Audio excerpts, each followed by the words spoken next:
ஆண்டவர் நல்லவர். உங்கள் கூட வார்த்தை பேசுறதுக்கு முன்னாடி ஒரே ஒரு பாடல், பழைய ஃபாதர் எழுதின பாடல், வேறு ஒரு ஆசை இல்லை ஏசுராஜா உம்மை தவிர உம்மை தவிர. 103 சங்கீதத்துக்கு உங்கள் பைபிளை திருப்பி வச்சுக்கொள்ளுங்க. முதல் 5 வசனத்தை வாசிக்க போகிறோம். and we'll close Psalm 103 today. Amen Lord. வேறு ஒரு ஆசை இல்லை ஏசுராஜா உம்மை தவிர உம்மை தவிர.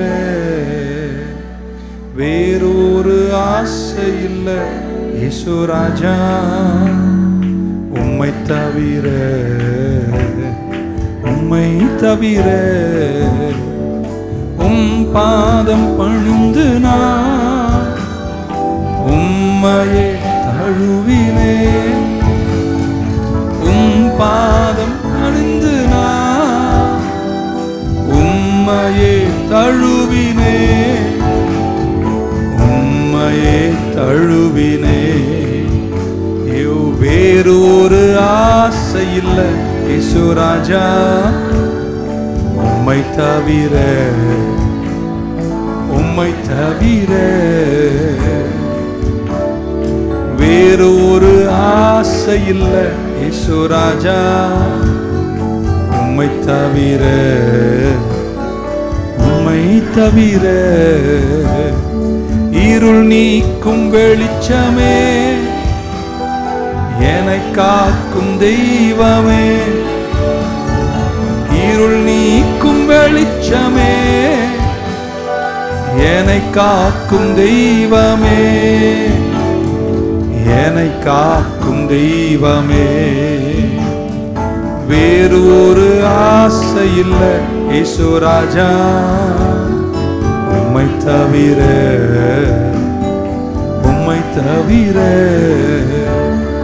வேறொரு ஆசை இல்லை ஏசுராஜா உம்மை தவிர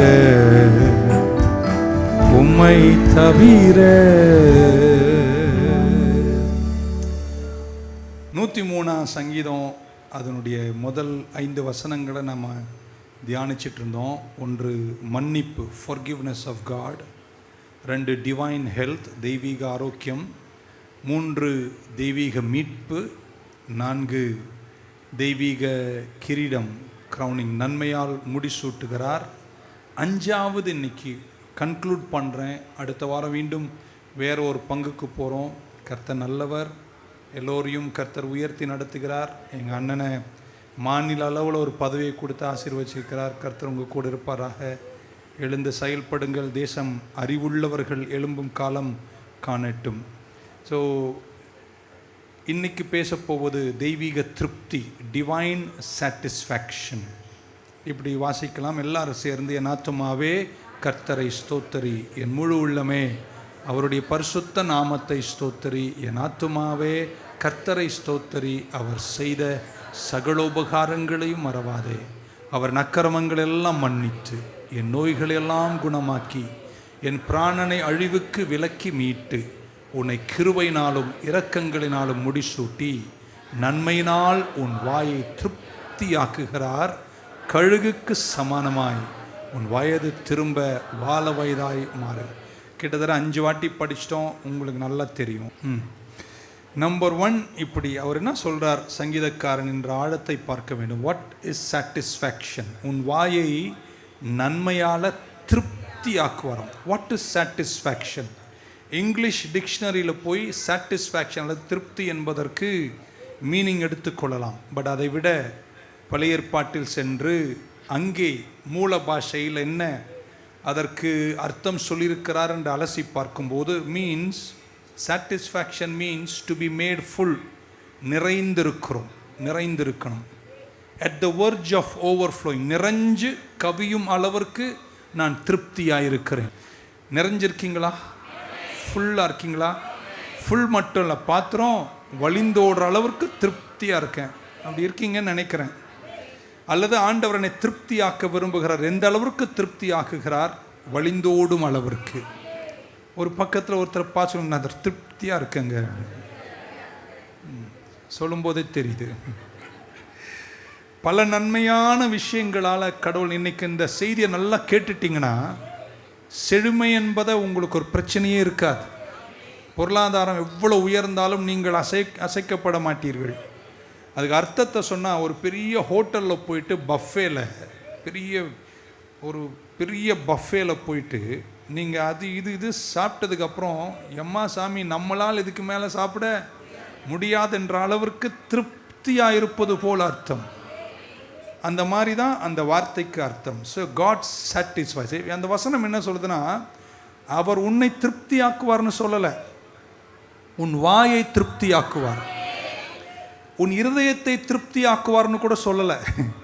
It says your mouth will be satisfied with good things. உன் வாயை நன்மையால் திருப்தியாக்குவார். உள்ளத்து நிறைவு தான் வாய் பேசுகிறது.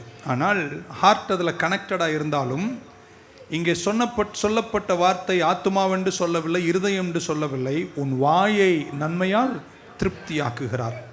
அந்த வாய் என்பதை ஹீப்ரூவில் போய் அர்த்தங்களை அலசி பார்க்கும்போது ஆர்னமெண்ட், ஆபரணம் என்ற வார்த்தை அதில் பயன்படுத்தப்பட்டிருக்கு.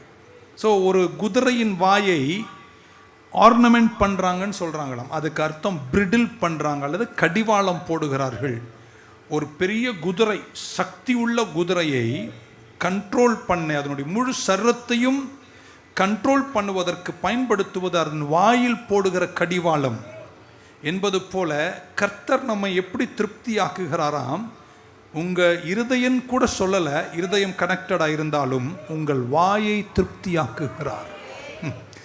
ஆழங்கள் அதில் இருக்குமோ என்று யோசிக்கிறேன். யாக்கோபு சொன்னார், ஒரு மனிதனுடைய நாவை ஒருத்தன் அடக்கினாலே அவன் முழு சரீரத்தையும் அவன் அடக்கி விடலாமாம். ஒரு பெரிய கப்பலுடைய சுக்கான், ரடார் சொல்லுவாங்களே, அந்த கண்ட்ரோல் பண்ணாலே முழு கப்பலையும் கண்ட்ரோல் பண்ணி விடலாம். இன் ஷார்ட் இப்படி சொல்லலாம், ஒரு மனிதன் அல்லது ஒரு விசுவாசி அவன் வாயை கண்ட்ரோல் பண்ணினாலே, ஆமேன், மற்ற எல்லாத்தையும் கண்ட்ரோல் பண்ணிடலாமா. ஸோ ஆண்டவர் எதை திருப்தி ஆக்குறேன்றாரு? உன் வாயை திருப்தி ஆக்குறேன்றார். வாய் என்று சொல்லும்போது ஒன்று வார்த்தைக்காக, ரெண்டு ருசிக்காக. இருக்கீங்களா என் கூட உயிரோட? One is word, two is updated. ஒன்று வார்த்தை, இன்னொன்று என்னுடைய பசி அல்லது ஏக்கம், என்னுடைய ருசி என்று கூட சொல்லலாம். எதை குறித்தெல்லாம் நீங்கள் ஏங்குகிறீர்களோ, ஏக்கப்படுகிறீர்களோ, ஆமேன், பைபிள் என்ன சொல்லுகிறது என்றால், இந்த உலகத்தில் நீங்கள் எதை நினைச்சாலும் எதை செஞ்சாலும் எதுவும் உங்களை திருப்தியாக்காது.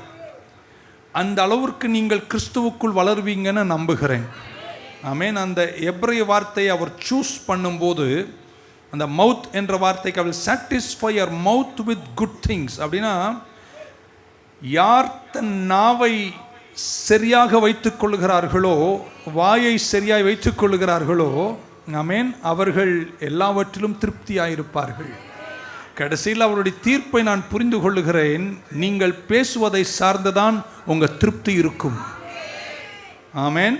So he controls me with my mouth, satisfied or controlled with mouth with good things. So நன்மைகளால் என்னை திருப்தியாக்குகிறார். இப்போ பக்கத்து சொல்லுங்க, நான் நல்லா இருக்கேங்க சொல்லுங்க, அந்த மூஞ்சை கொஞ்சம் நல்லா வைங்களேன். ஸோ வாய் தான் திருப்தியாக்குகிறது. What is satisfaction? Mouth satisfies. So நம்ம பேச்சு நல்லா இருக்கணும். 84ஆம் சங்கீதத்தின் 11 சொல்லுகிறது, உத்தமனாய் நடக்கிற மனுஷனுக்கு ஒரு நன்மையும் குறைப்படாது. நீதிமொழிகள் 18:22 சொல்லுகிறது, மனைவியை கண்டடைகிறவன் நன்மையை கண்டடைகிறான். இங்கெல்லாம் நன்மையால் தான் திருப்தி ஆக்குகிறார். ஆமேன். ஸோ 84:11 18:22 கனெக்ட் பண்ணிங்கன்னா, ஆம்பளைங்களே, கல்யாணம் ஆகாதவர்களே, உத்தமனாய் நடந்தால் நல்ல மனைவியை கர்த்தர் தருவார். சாட்டிஸ்ஃபேக்ஷன் நமக்கு எங்கே வருதுன்னா, வாயில் தான் வருகிறது. உன் வாயை நன்மையால் என்ன செய்கிறாராம்? திருப்தி ஆக்குகிறார். Number 1. So what is satisfaction? He satisfies my mouth. So நம்முடைய வேர்ட்ஸ், நம்முடைய அப்படைட், என்னுடைய வாய், என்னுடைய ஏக்கங்கள், என்னுடைய பசிகள், என்னுடைய அப்படைட், இதன் என்னுடைய வாய் திருப்தி ஆக்கணும். ஆமேன். நமக்கு உள்ளதெல்லாவற்றையும் பேசக்கூடியது நம்முடைய வாய். அதை சரி பண்ணினாலே வாழ்க்கை திருப்தி அடைந்து விடும். அதனால் கர்த்தர் இருதயம் என்று, ஆத்துமா என்று, ஆவி என்று கூட சொல்லாமல் உன் வாயை நன்மையால் திருப்தியாக்குகிறார். நான் சொன்ன ஆழத்தை புரிஞ்சுப்பீர்கள், இன்னும் விளக்க நேரமில்லை. ரெண்டாவது, நம்மை திருப்தியாக்குவது யார்? Who satisfies me? என்னை யார் திருப்தியாக்குகிறார்? இந்த சங்கீதத்தை நம்ம 5 வாரம் பேசியிருக்கோம். முதல் வாரத்தில் என்னை அவர் மன்னிக்கிறார். என்னை மன்னிப்பது யார்? நல்லா சொல்லுங்க. என்னை மன்னிப்பது யார்? கர்த்தர். என்னை சுகமாக்குவது யார்? கர்த்தர். என்னை மீட்டு கொண்டது யார்? கர்த்தர். என்னை முடிசூட்டியது யார்? கர்த்தர். அப்பனா என்னை திருப்தியாக்குவது யார்? இவ்வளோ வேதனையாக சொன்னீங்க அதை. ஸோ வேறு எதுவுமே உங்களை திருப்தியாக்காது. உங்களை ஒன்று மட்டும்தான் திருப்தியாக்கும், கர்த்தர் மட்டும்தான். நான் இப்படி சொல்ல விரும்புகிறேங்க, அவரை தவிர இந்த உலகத்தில் எதை நீங்கள் தேடினாலும் நல்ல விஷயங்கள் தான், நல்ல உணர்வுகள் தான், ஆனால் உங்களை திருப்தியாக்காது. உங்களை திருப்தியாக்குகிற ஒரே ஒருவர் என் தேவன் ஒருவர் மட்டுமே. Not anyone, not anything will satisfy you other than God. கர்த்தர் ஒருவர் தான் உங்களை திருப்தியாக்குகிறார். வாசிக்கலாம் நீதிமொழிகள் 14ஆம் அதிகாரத்தின் 14ஆம் வசனம்.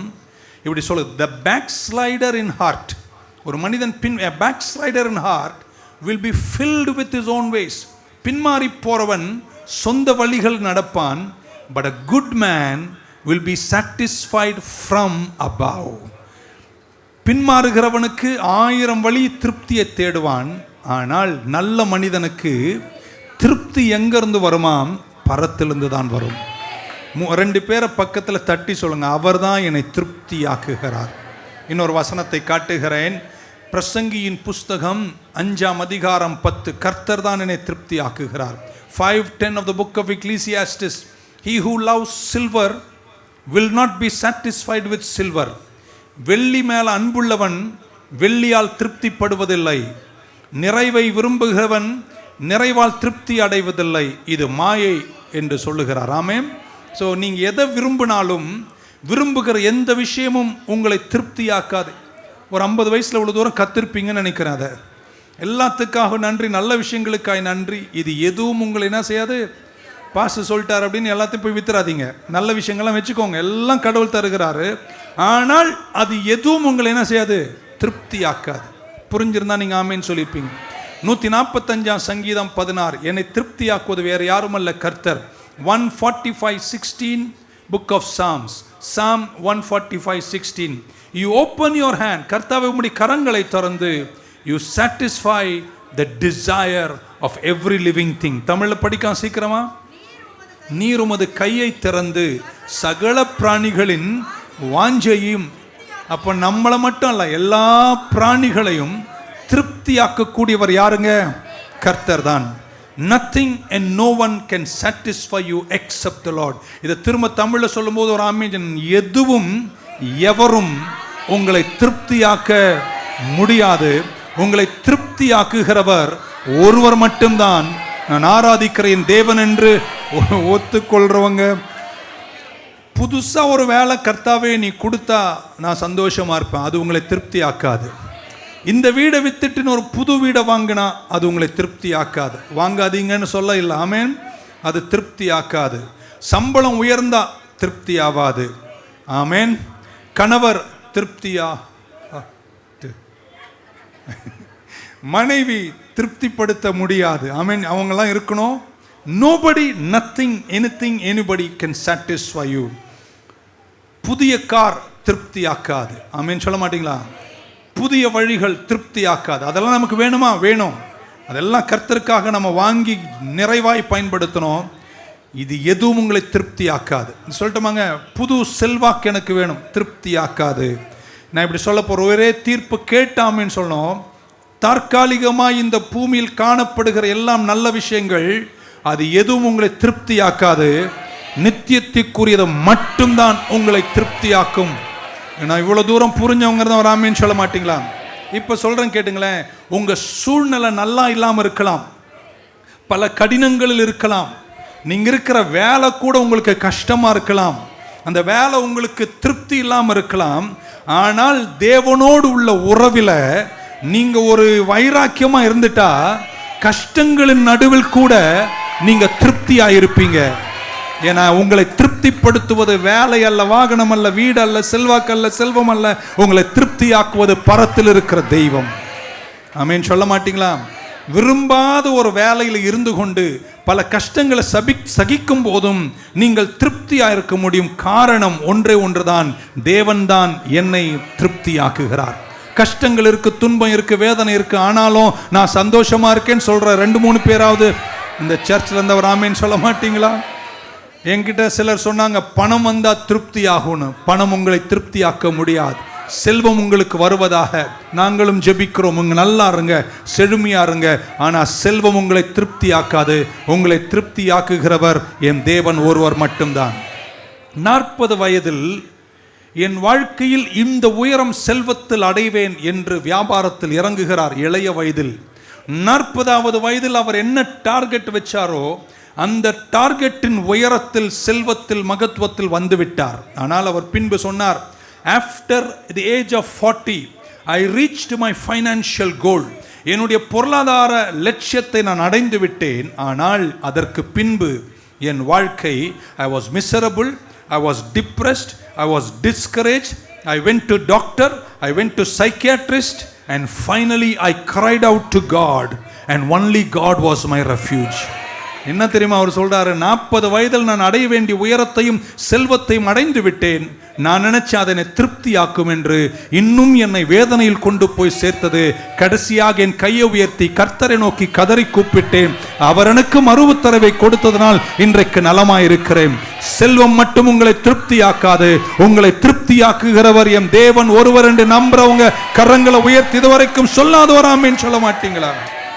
இப்படி வச்சுக்கலாமா? நாங்கள் உயரத்தை பேசுகிறவர்கள், எங்கள் சந்ததிகளை பார்த்து மலை உச்சிகளை அறிக்கை செய்கிற ஒரு திருச்சபை நம்ம இன்னைக்கு இப்படி சொல்ல விரும்புறோங்க. எவ்வளவு நீங்கள் உயர்ந்தாலும் உயர்ந்துட்டே இருங்களேன், எதுக்கு ஒரு முடிவு இருக்கு. அந்த உயரம் சென்ற பின்னாடி எங்கப்பா என்ன வேற என்ன பண்ண போறீங்க? மலை மேலே போயிட்டீங்கன்னு வச்சுங்களேன், ஒன்று தான் பண்ண முடியும், கீழே தான் குதிக்க முடியும். ஆனால் கர்த்தர் என்ற உயரம் உயர்ந்து கொண்டே இருக்கும்.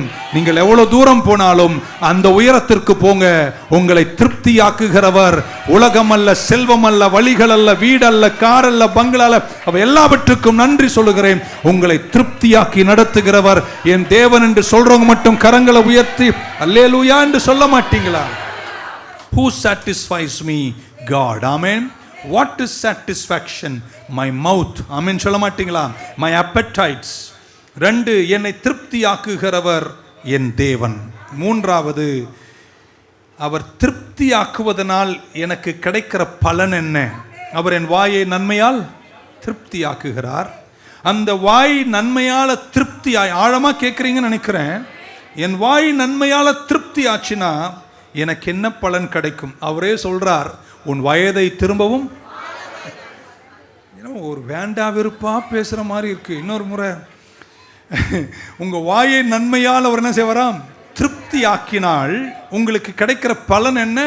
உங்கள் வயது திரும்பவும் கழுகுக்கு சமம்ன்றார். யார அனாலஜியா யூஸ் பண்றாரு? கழுக பயன்படுத்துறார். ஆமென்.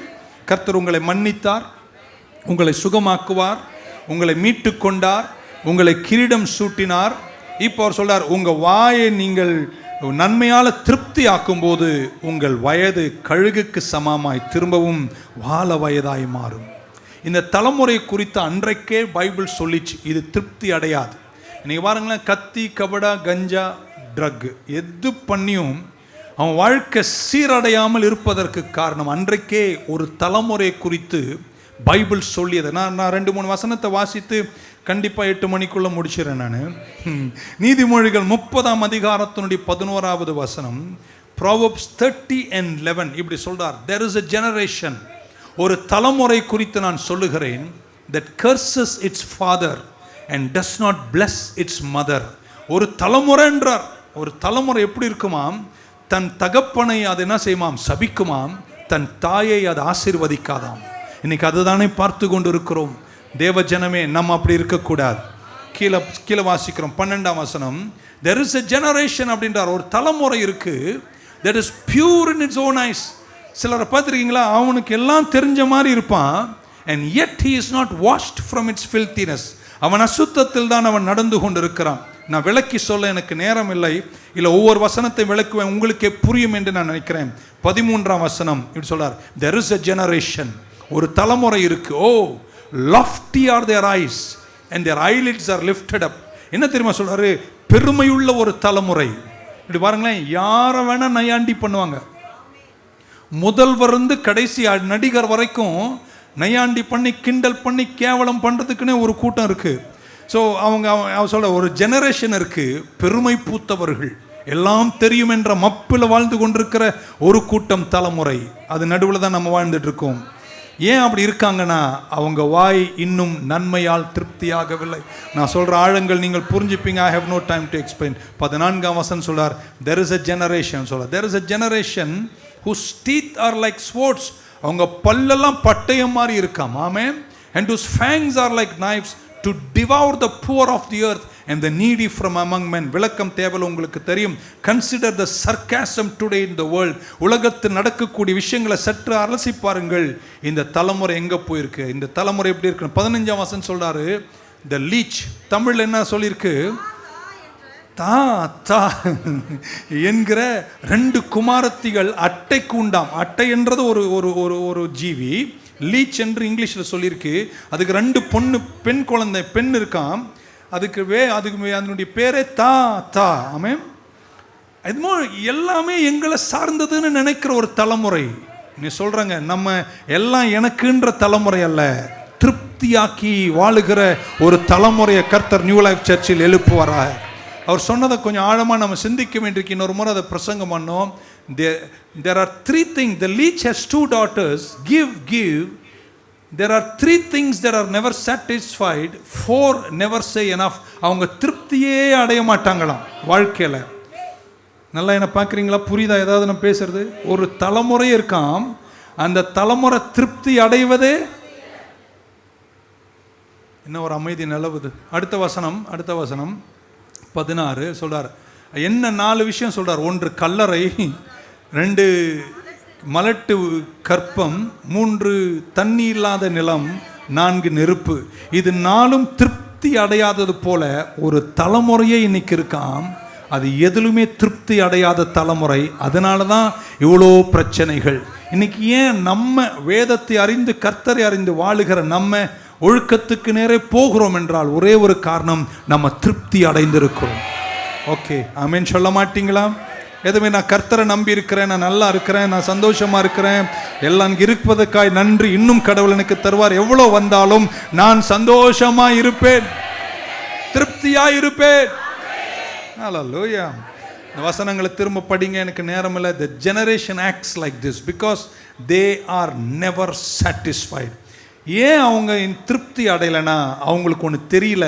அவங்களை திருப்தியாக்க போவது இந்த உலகத்தின் எந்த வழிகளும் அல்ல, அவங்களை திருப்தியாக்க போவது தேவன் ஒருவர் மட்டும்தான். இதை என்னைக்கு உணர்ந்துட்டோமோ வாழ்க்கை இன்னும் ஒரு பெட்டர் ஆகிடும். ஆமென். சிலதை புரிஞ்சுப்போம். நிறைய சரீரப்பாடுகளுக்கு காரணமே நம்ம இன்னும் திருப்தியாகவில்லை என்பது தான் காரணம். நான் ஆழமாக பேச போகிறேன், இன்னொரு 20 நிமிஷம் பேச போகிறேன். கவனமாக கேளுங்க. தூங்குற மாதிரி நீங்கள் என்ன பார்த்தீங்கன்னா நான் தூங்குற மாதிரி பேசுவேன். ஆமென். ஓகே. ஃபிசிக்கல் மெலடிஸ் நமக்கு இருப்பதற்கே காரணம் because we are not satisfied. ஆமென். நமக்கு இருப்பதில் இன்னும் நம்மால் திருப்தி அடைய முடியல. அதனால் ஏழைங்களாக வாழணும்னு நான் சொல்லலைங்க. நான் தரித்திரத்தை போதிக்க வரவில்லை. ஆமென். ஆனால் எதுவும் வந்து கொண்டே இருந்தாலும் நம்ம அதில் என்ன செய்யணுங்க? திருப்தி அடையணும். திருப்தி அடைஞ்சாலே உடல் நல்லா ஆகிடும், முக பார்வை கூட நல்லா இருக்கும். ஆமீன். அதுக்கு கூட வசனம் இருக்குது, பட் இப்போ நேரம் இல்லை. ஆமீன். ஃபிசிக்கல் ப்ராப்ளம்க்கு ஸ்பிரிச்சுவல் ரூட் இருக்காம். உங்கள் சரீர பிரச்சனைகளுக்கு, உங்களை சுற்றி இருக்கிற பிரச்சனைக்கு ஆவிக்குரிய வேர்கள் இருக்குது. அப்போ அதில் ஒரு முக்கியமான விஷயம், உங்கள் வாய் நன்மையால் திருப்தியாகணும்.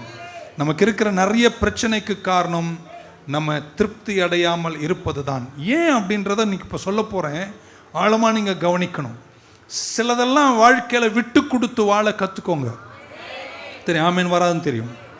ஆண்டவர் சொல்றார், உன் வாயை நன்மையால் திருப்தியாக்கி உன் வயதை கழுகுக்கு, யாருக்கு சமமாய்? கழுகு. எல்லாரும் கழுகுன்னு சொல்லுங்க பார்க்கலாம். கழுகை நம்ம நிறைய படிக்கணுங்க. கழுகெல்லாம் அப்படி திடீர்னு உருவாகலன்னு நினைக்கிறேன். கடவுள் தான் உருவாக்கி இருக்கிறார். அதனால தான் பைபிள் கழுகை குறித்து நிறைய விஷயங்கள் சொல்லி இருக்கு. ஆண்டவர் கழுக ஒரு அனாலஜியாக பயன்படுத்துகிறார். 7 அடி அகலத்திற்கு சிறகை விரிக்கக்கூடிய திறன் உள்ளது கழுகு. ஆமேன். 7 அடி. ஆமேன் சொல்ல மாட்டீங்களா? அதனுடைய 2 மடங்கு வெயிட்டை தூக்கக்கூடிய பலன் உள்ளது கழுகு. அதனுடைய டபுள்னா 150. என்னால் 35 கிலோ கூட தூக்கிறது கஷ்டம். கழுகு அதனுடைய 2 மடங்கு வெயிட்டை தூக்குற திறன் அதற்குண்டு. Carries twice its weight. அதனுடைய கண்களை குறித்து சொல்லட்டுமா? நம்மளை மாதிரி தான் 2 கண் அதுக்கு. ஆனால் நம்மளை விட 4 மடங்கு தூரம் பார்க்கக்கூடிய கூர்மையுள்ள பார்வை உள்ளது கழுகு. ஆமேன். அது மட்டுமா அதனுடைய நன்மை? அது வயதாக ஆக ஆமேன் அதனுடைய கண் ஒரு நாளும் மங்குவதே இல்லையா? நான் இப்ப ஜெபிக்கிறேன், கர்த்தாவே என் கண்களும் கழுகு கண்களை போல் மாறி இந்த கண்ணாடி கழட்டி போடுவேனாக. ஏன் அவர் சொல்றார், நீ வாயை திருப்தியா வச்சுக்கிட்டா உன்னுடைய வயது கழுகுக்கு சமமா இருக்கும்னா என்ன? நம்மளை விட 4 மடங்கு பார்வையும், எவ்வளவு கழுகு வயதானாலும் அதன் கண்களின் பார்வை மங்குவதே இல்லையா? கண்ணாடி உள்ளவங்களுக்காய் நன்றி. அது மட்டுமா கழுகுனுடைய வெற்றி? வருஷா வருஷம் அது தன்னுடைய சிறகுகளை களைந்து மீண்டும் புது சிறகுகளை அடைந்து கொள்ளுகிறது. அது தன்னை ரெனியூ பண்ணிட்டே இருக்காம். ஆமேன்னு சொல்ல மாட்டீங்களா? கழுகுக்கு சமமாய். இப்போ நான் சொல்றதை கவனமா கேட்கணும். ஆழமா ஆராய்ச்சி பண்ணி பார்த்தேன். சிலருக்கு ஃபோன் பண்ணியும் கேட்டேன். கழுகு அதிகமாய் சாவதற்கு என்ன காரணம்? ஏன்னா இவ்வளோ கழுகுக்கு சமமாய் வாழ வயது நம்ம உருவாக்குறார். கழுகுக்கு இவ்வளோ குவாலிட்டிஸ் இருக்குது, இவ்வளோ தூரம் இருக்குது, இவ்வளோ ஆயுஸ் இருக்குது, கண் பார்வை மங்காது, அதுக்கு அவ்வளோ பலன் இருக்குது, அதை விட 2 மடங்கு வெயிட்டை தூக்கக்கூடும். இதெல்லாம் படித்ததுக்கப்புறம் இது எப்படி அதிகமாக சாவுதுன்னு கேட்டேன். ஆமேன். ஒருத்தர் சொன்னால் பிளெயின் லைட்ஸு சாவுதுன்னு, அதுக்கப்புறம் எலக்ட்ரிக் கம்பியில் பட்டு ஷாக் அடித்து சாவுது இப்படின்னு சொன்னாங்க. இல்லைங்க, நான் இன்னும் கொஞ்சம் ஆழமாக போய் இந்த செய்தியை சார்ந்து ஆராய்ச்சி பண்ண போது நீங்களும் சர்ச் பண்ணலாம். கண்டு கொண்டதுன்னா தெரியுமாங்க, எப்படி தெரியுமாங்க அதிகமாக கழுகு சாவுது? அது ஒரு ஆற்றுக்கோ கடலுக்கோ சென்று ஒரு பெரிய மீனை பிடிச்சிக்கும். இருக்கீங்களாங்க? அந்த பெரிய மீனை பிடிச்ச உடனே சில மீன்கள் பெருசு பாருங்க, நல்ல பலனுள்ள மீன். அது அந்த கழுகை கடலுக்குள்ள அல்லது தண்ணிக்குள்ள கொண்டு போகும்போது இந்த கழுகுக்கு ஒரு கெட்ட சுபாவம். இவ்வளோ நேரம் நல்லது சொல்லிகிட்டே இருந்தேன், நல்ல விஷயங்கள்லாம் கழுகை பற்றி சொன்னேன். ஆனால் அது நீடித்த ஆயுசோடு கழுகுக்கு சமானமாய் வாழ வயதுன்னு சொன்ன அந்த கழுகுக்கு இருக்கிற ஒரு வீக் பாயிண்ட் என்னென்னா, அது ஒரு பெரிய மீனை பிடிச்சி அந்த மீன் தண்ணிக்குள்ளே இழுத்துட்டு போனாலும் கழுகு அதை என்ன செய்யாதான், விடாதான். அதனால் அந்த பலமுள்ள மீன் என்ன பண்ணுன்னா அதை தண்ணிக்குள்ளே இழுத்து கொண்டு போய், அதிகமான கழுகுகள் சாவதற்கு காரணம் தண்ணீரில் மூழ்கிதான் சாகிறதாம். அது தண்ணீரில் மூழ்கி சாவதற்கு காரணம் அந்த மீனை விட்டுருக்கலாம். ஒன்றும் புரியாத மாதிரி பார்க்குறீங்க பாருங்க. அது விடாதான். நான் பிடிச்ச முயலுக்கு 3 கால். அது உங்க ஒரே ஒரு வார்த்தையை கொண்டு வரேன், ஆசை இருக்கணும், பேராசை இருக்கக்கூடாது. 7 அடி சிறகு, 4 மடங்கு பார்வை, வருஷா வருஷம் புதுப்பித்து நீண்ட மகத்துவங்கள் உள்ள ஒரு கழுகு கூட சாவதற்கு காரணம் எப்போட இந்த மீன் இல்லைன்னா பரவாயில்லைன்னு நினைக்கக்கூடிய மனப்பாங்கு அதுக்கு இல்லாததுனால தான் அது. எவ்வளோ நல்ல பைபிள் சொல்லுது, உன் வாய் நன்மையால திருப்தியாக்கினா உன் வயது கழுகுக்கு சமமாய் வாழ வயதா ஏன் இருக்கும்? நீங்க நீடித்த ஆயுசோடு ஆரோக்கியத்தோடு இருக்கணும்னா சில பேராசையெல்லாம் ஒதுக்கிட்டு, பரவாயில்ல இப்பயாவது நீங்க புரிஞ்சிருப்பீங்கன்னு நினைக்கிறேன். எத்தனை பேர் கழுக மாதிரி இருப்பீங்க? இப்படி சொல்லட்டுமா, நீங்க கழுக மாதிரி உயர்ந்து பறக்கலாம் as long as you are not getting greedy. Amen. English வேர்டை கரெக்டாக சொல்லியிருக்கேன். கழுகுக்கு நன்றி, நீ பறக்கலாம், உயரலாம், மீனை பிடிக்கலாம், சாப்பிடலாம், கொண்டாடலாம், எல்லாத்தையும் உன்னை சிருஷ்டித்திருக்கிறேன். ஆனால் அம்மா பெரிய மீனை பிடிச்சிட்டு விடாமல் இருந்தீன்னா மீன் உன்னை இழுத்துன்னு போய் சாவடிச்சிடும். சில மீனை விட்டுடுங்க.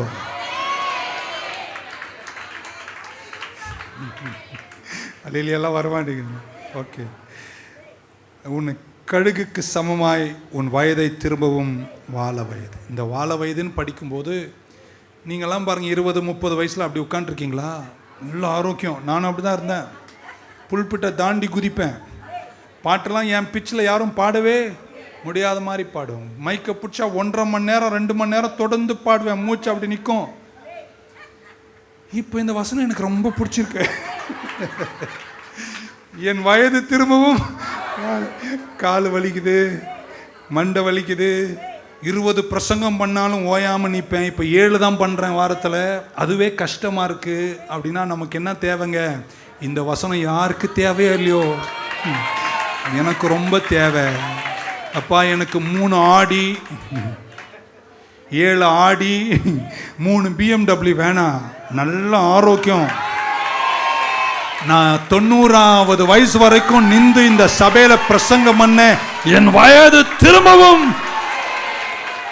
இப்படி வச்சுக்கலாமா? 4 ஆடி 7 BMW வச்சுட்டு நான் இப்படி வர்றது நல்லதா, இல்ல பிரீஸால கம்பீரமா பிரசங்கம் பண்றது நல்லதா? நான் நினைக்கிறேன் 7 இருந்து ஓட்ட நமக்கு நேரம் இல்லை. பிரீஸாலே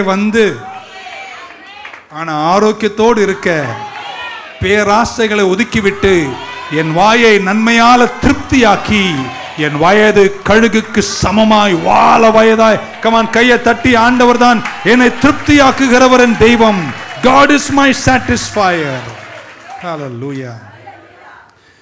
கடைசியாக அப்படி முடிச்சலாம். How do you receive? இந்த திருப்தியை நான் எப்படி பெற்றுக்கொள்வது? துவக்கத்திலிருந்தே உங்களுக்கு சொல்லி வருகிற தெய்வீக மன்னிப்பு, தெய்வீக ஆரோக்கியத்தில் சொன்ன வார்த்தை கிருபையினால், விசுவாசத்தினால். How do I be satisfied? ஆமென். எப்படி நான் செய்கிறேன்? நான் இப்படி சொல்ல விரும்புகிறேன். கர்த்தருக்கு யார் தங்களை முழுமையாய் அர்ப்பணிக்கிறார்களோ அவர்கள் திருப்தியாக இருப்பார்கள். பார்ட் டைம் கிறிஸ்தவர்கள் நம்ம ஃபுல் டைம் ஆகிடணும். ஒரு கம்பெனியில் போய் சேரும்போது அங்கே போர்டு போட்டிருப்பாங்க, ஃபுல் டைம் எம்ப்ளாயீஸ்க்கு இதெல்லாம் பெனிஃபிட்டு, பார்ட் டைமுக்கு எந்த பெனிஃபிட்டும் பாருங்க. ஏதோ அமைதியோ ஆமாம் வருதான் பாருங்க. இருக்கீங்களா? நீங்கள் கம்பெனியில் வேலை செய்கிறீங்க, ஃபுல் டைம்னா சொல்லியிருப்பாங்க. இங்கே ஃபுல் டைம் வேலை செய்கிறவங்களுக்கு ப்ரொவிடென்ட் ஃபண்ட், ஆமென், இஎஸ்சிஐ, இஎஸ்ஐ, அந்த எஸ்ஐ எல்லாம் கொடுப்போம். டெம்பரவரி அது எதுவுமே மாத சம்பளம் மட்டும்தான். ஸோ நீங்களும் முழுமையான தேவ நன்மைகளை அடைய வேண்டுமானால் பார்ட் டைமாக இருக்காதீங்க, ஃபுல் டைமாக. செய்தி முடிகிறது, அவர்களே சொல்வீங்கன்னு நினைக்கிறேன். ஃபுல் டைம் பிலீவர்ஸ்க்கு நான் நினைக்கிறேன் கடவுள் ஃபுல் டைம் பெனிஃபிட்ஸ் கொடுப்பார். என்னென்னா சொன்னார் இந்த சங்கீதத்தில், என் அக்கிரமங்களெல்லாம் மன்னித்து, என் நோய்களெல்லாம் குணமாக்கி, என் பிராணை அழிவுக்கு மீட்டு காத்து, என்னை நன்மையினாலும் இரக்கங்களாலும் முடிசூட்டி, என் வாயை நன்மையால் திருப்தியாக்கி. இந்த பெனிஃபிட் யாருக்கு கர்த்தர் கொடுப்பார்? நான் நம்புகிறேன், முழுமையாக கர்த்தருக்கு தங்களை யார் அர்ப்பணிக்கிறார்களோ. நான் ஏசாயா 53 இயேசு கிறிஸ்துவை குறித்து எழுதப்பட்ட மெஸ்ஸையானி தீர்க்கதரிசனங்கள் நிறைந்த ஒரு அதிகாரம் 53. ஏசாயா 53:11 இப்படி வாசிக்கிறோம். 53:11 தமிழில் கூட எனக்கு படிக்கலாம். அவர் தமது ஆத்தும வருத்தத்தின் பலனை கண்டு திருப்தியாவார். அவர் தம்முடைய ஆத்தும வருத்தத்தின் பலனை கண்டு திருப்தியாவார். என் தாசனாகிய நீதிபரர் தம்மை பற்றும் அறிவினால் அநேகரை நீதிமன்களாக்குவார். அவர்களுடைய அக்கிரமங்களை தாமே. ஸோ அவர் எங்கே திருப்தி ஆகிறார்? He shall see the labor of his soul. தன்னுடைய ஆத்துமாவனுடைய லேபர், அது ஆத்துமாவனுடைய பலனை கண்டு அவர் திருப்தி அடைவார். என்ன பலன்? 12ஆம் வசனத்தை வாசிக்கலாம். 12ஆம் வசனம், அவர் தம்முடைய ஆத்துமாவை மரணத்தில் ஊற்றி, he poured his soul unto death. நேரம் இல்லை, நான் முடிக்கிறேன். அவருடைய ஆத்துமாவை மரணத்துக்கு ஊற்றி. இயேசு எங்கே தெரியுமா திருப்தி அடைஞ்சார்? 3 முறை சொல்கிறேன், கவனிக்கிறீங்களா? இயேசு எங்கே தெரியுமா திருப்தி அடைஞ்சார்? 5 பேரை சுகமாக்கும் போதல்ல, குஷ்டரோகியை சுஸ்தமாக்கும் போதல்ல, தண்ணீர் மேல் நடந்த போதல்ல, 5 அப்ப 2 மீனை பெருக செஞ்ச போதல்ல, அல்லது அவர் மலை பிரசங்கத்தை பல மணி நேரம் பண்ணது போல அவர் திருப்தி அடையவில்லை. என்னைக்கு தன்னுடைய ஜீவனை ஊற்றி சிலுவையில் ஏறி எல்லாம் முடிந்ததென்று சொன்னாரோ அன்னைக்கு தாங்க அவர் வேதனையின் நடுவில் திருப்தி அடைந்தார். எங்க தெரியுமா உங்க திருப்தி? உங்க ஜீவனை ஊற்றி, ஆமென், யார் கர்த்தருக்காக முழுமையாக தங்களை அர்ப்பணித்து கடைசி வரையும் நிற்பதற்கு அர்ப்பணிக்கிறார்களோ அவர்களை கர்த்தர் திருப்தியாக்குவார் என்று நான் நம்புகிறேன். ஒரு இல்லையே சொல்ல மாட்டேன். பக்கம் சொல்ல, என் ஆண்டவர்னா எனக்கு ரொம்ப விருப்பங்கன்னு சொல்லுங்க. ஒரு படம் எப்பொழுதுமே 1000 வார்த்தைக்கு சமம். கவனிக்கிறீங்களா? முடிச்சிட்டேன். ஒரு பையன் அமெரிக்காவில் மீன் பிடிக்க போகிறான். சின்ன பையன் போனால் அன்னைக்கு பார்த்தா அவன் அந்த தூண்டில் போடும்போதெல்லாம் மீனாக வந்துட்டு இருக்காங்க. மீன் நிறைய பிடிச்சிட்டான், பாஸ்கெட்டெல்லாம் மீன். ரொம்ப சந்தோஷப்பட்டு அவங்க அப்பாவுக்கு ஃபோன் பண்ணி சொன்னான், டேடி மீன் பிடிக்க போனேன், இன்னைக்கு போட்டதெல்லாம் மீன் மீன் மீனாக வந்துச்சுன்னு. அவங்க அப்பா சொன்னாராம், டேய் நாளைக்கு நான் வரேன்டான்னாராம். அடுத்த நாள் அவர் போயிருக்காரு, காரை ஓட்டிட்டு. அவர் ஒரு பாஸ்டராக இருந்தனால சர்வீஸை முடிச்சுட்டு பையன் கூட மீன் பிடிக்க போயிருக்காரு. அன்றைக்கி போய் 2 பேரும் காலை நீட்டி ஆற்றுல உட்காந்து போடுறாங்களாம். ஒரு மீன் மாட்டலையாம். அடுத்த வாரம் வாங்க என்ன. அப்போது அப்பா ரொம்ப மனம் கசந்து சொன்னாராம், தம்பி டேய் கண்ணா, நேற்று நான் இல்லாத போது அவ்வளோ மீன் பிடிச்சிட்டேன், நான் வந்ததுக்கப்புறம் ஒரு மீன் கூட கிடைக்கல, ரொம்ப வருத்தமாக இருக்குண்ணா. பையன் என்ன தெரியுமா சொன்னான், டேடி நேற்றுக்கு மீனெல்லாம் பிடிச்சேன், சந்தோஷமாக இருந்தேன், ஆனால் அதை விட மீன் இல்லைனாலும் நீ என் கூட இருந்த பாரு, புரிஞ்சிருந்தா நீங்கள் ஆமேன்னு சொல்லியிருக்கீங்க. I am satisfied not with what I have, I am satisfied in my God. என் தேவனில் தான் நான் திருப்தி அடைகிறேன். அவர்தான் என் திருப்தி. He is my satisfaction, He is my joy, He is my everything. ஆமென் சொல்ல மாட்டீங்களா? கர்த்தருக்காக நான் வாழுவேன், அர்ப்பணிப்பேன், அவருக்காக என் வாழ்க்கை கொடுத்து என் கடைசி மூச்சு வரைக்கும் என் ஜீவனை ஊற்றி கிறிஸ்துவை பின்பற்றுவேன்னு சொல்கிறவங்க மட்டும் வலது கையை உயர்த்தி அல்லேலூயான்னு சொல்லுங்க பார்க்கலாம். கர்த்தருக்காய் வாழுங்கள், அதுவே திருப்தி. Shall we stand in the presence of God? Thank you so much. Amen. எழுந்து நிற்கலாம் சீக்கிரமாக. மைனர் கொடுப்பீங்களா? இ மைனரை. Thank you Jesus. Hallelujah. நீங்க போதும் ஏசப்பா, உங்க சமூகம் எனக்கப்பா, எத்தனை இன்பமே உந்தன் சமூகமே. சங்கீதக்காரன் தாவீது சொன்ன, உலகத்தில் இருக்கும் 1000 நாளை பார்க்கிறோம் உங்க சமூகத்தில் இருக்கிற ஒரு நாள். nothing satisfies. ஒன்று சொல்லட்டுமாங்க, போராடி சில விஷயத்த உயிர் கொடுத்து வாங்குவோம், 4 நாளில் வெறுத்துருவீங்க. Wait for God. அதே கழுகை பற்றி தான் பைபிள் சொல்லுது, கர்த்தருக்கு காத்திருப்போம். Wait, God will satisfy you. உன்னை திருப்தி ஆக்குவார். நீங்கள் நல்லா இருப்பீங்க, சந்தோஷமாக இருப்பீங்க. உங்கள் வயது திரும்பவும் கழுகுக்கு சமமாய் வாழ வயதாய் கர்த்தர் மாற்றுவார். கரங்கள் எல்லார் கண்களை மூடி கரங்களை உயர்த்தி, நீங்க போதும் ஏசப்பா, உங்க சமூகம் எனக்கப்பா, நீங்க போதும் ஏசப்பா, உங்க சமூகம் எனக்கப்பா. நல்ல கரங்களை உயர்த்தி, எத்தனை இன்பமே உந்தன் சமூகமே, எத்தனை இன்பமே உந்தன் சமூகமே, உள்ளமும் உடலுமே உமக்காய் ஏங்குதே, எங்க உள்ளமும் உடலுமே உமக்காய் ஏங்குதே. கரமுயர்த்தி, நீங்க போதும் ஏசப்பா, உங்க சமூகம் எனக்கப்பா, போதும் ஏசப்பா, உங்க சமூகம். புது பலன் தருகிறீ, புது எண்ணெய் பொழிகின்றீ, புது பலன் தருகின்றீ, புது எண்ணெய் பொழிகிறீ, கனி தரும் மரங்களா செழித்தோங்க செய்கிறீ, கனி தரும்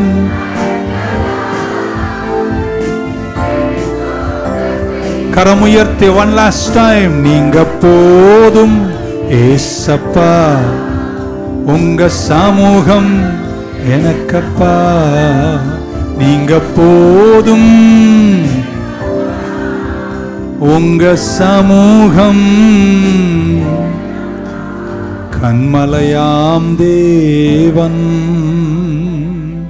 நீர் என்னை ஏன் மறந்தீர்? எதிரிகளால் ஒடுங்கி அடியேன் துக்கத்தால் திரிவதேனோ. கரமுயர்த்தி அந்த வார்த்தை சொல்லி முடிக்கலாமா? என் தஞ்சமே நீ, என் அடைக்கலம் நீ, என் கோட்டையும் நீர், என்றும் காப்பீர். என் தஞ்சமே நீ, என் அடைக்கலம் நீர், என் கோட்டையும் நீர், என்றும் காப்பீர். நல்ல ஆண்டவரே, காலை வேளைக்கு நன்றிப்பா.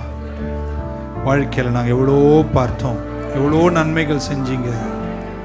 அது கூட நீ தருகிற பொருளாதாரங்கள் கூட எங்களை திருப்தி ஆக்கவே இல்லை. Nothing, nobody, no one satisfies like you. எங்க வாய் இன்னைக்கு புகழ்ந்து பேசுகிறது. நீரே எங்கள் தஞ்சம், அடைக்கலம், கோட்டை, என் கண்மலை, என் தெய்வம், என் ஆசை, என் பாசம், என் செல்லம், என் செல்வம், என் எல்லாமே நீங்க ஒருவர் தான்ப்பா. உமக்கு நன்றி சொல்லுகிறோம், உம்மில் திருப்தி அடைகிறோம். சில விஷயங்கள் எல்லாம் விட்டு கொடுக்கணும்னு எங்க உள்ளம் சொல்லும் போது அதை வேணாம் லேசா விட்டு கொடுத்து இதயத்தை காத்துக்கொள்றோம்ப்பா. ஏன்னா நாங்க நீடித்தாய் சுமக்காக வாழ்ந்துடணும். முழுமையா எங்களை அர்ப்பணிக்கிறோம். வெற்றியோடு எங்களை நடத்திருங்க. இயேசு கிறிஸ்துவின் நாமத்தில் வேண்டுகிறோம் நல்ல பிதாவே. கரங்களை உயர்த்திய ஆத்துமாவே கர்த்தரை ஸ்தோத்தரி, முழு உள்ளமே பரிசுத்த நாமத்தை ஸ்தோத்தரி. என் ஆத்துமாவே கர்த்தரை ஸ்தோத்தரி, அவர் செய்த சகல உபகாரங்களையும் மறவாதே. கர்த்தராகிய இயேசு கிறிஸ்துவின் கிருபை, பிதாவாகிய தேவனுடைய அன்பு, பரிசுத்த ஆவியானுடைய அன்யோன்ய ஐக்கியம், பராமரிப்பு, பாதுகாப்பு, வழி நடத்துதல், அனுகிரகம் நம் அனைவரோடும், எல்லா பரிசுத்தவானோடும் திருச்சபையோடும் கூடி வந்த அனைவரோடும் இன்றும் என்றும் சதா காலங்களிலும் நிலைத்திருப்பதாக. God bless you. கர்த்தர் உங்களை ஆசீர்வதிப்பார். வேறொரு ஆசை இல்லை இயேசு ராஜா, உம்மை தவிர, உம்மை தவிர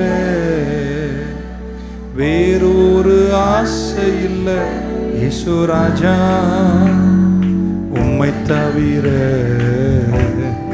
உம்மை தவிர. உம் பாதம் பணிந்து நான் உம்மையே தழுவினே. உம் பாதம் பணிந்து நான் உம்மையே தழுவினே, உம்மையே தழுவினே. வேறொரு ஆசை இல்லை இயேசு ராஜா, உம்மை தவிர, உம்மை தவிர.